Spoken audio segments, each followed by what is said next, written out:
So over here, you can see that I'm in library mode right here, and you can see that I got these images right here. And this image right here, the image of this flower, it actually goes ahead and shows this exclamation mark right here.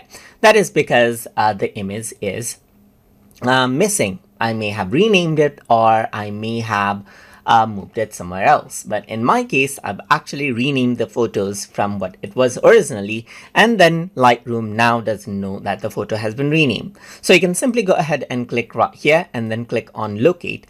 And then what you can simply do is you can go ahead and select out the image right here and then click on select right here, just like this. And once you do that, what happens is it'll simply get linked back.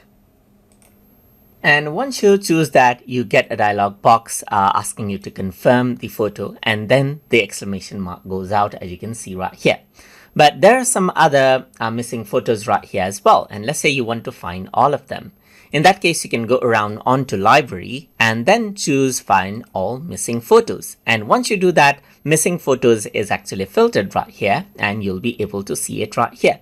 So you can simply click the exclamation mark right here and locate it out right here, just like this, and repeat the step as before.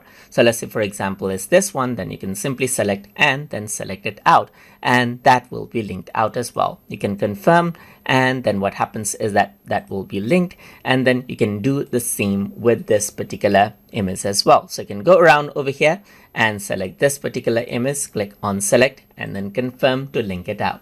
And that is how you can go ahead and then link out missing photos inside of Adobe Photoshop Lightroom.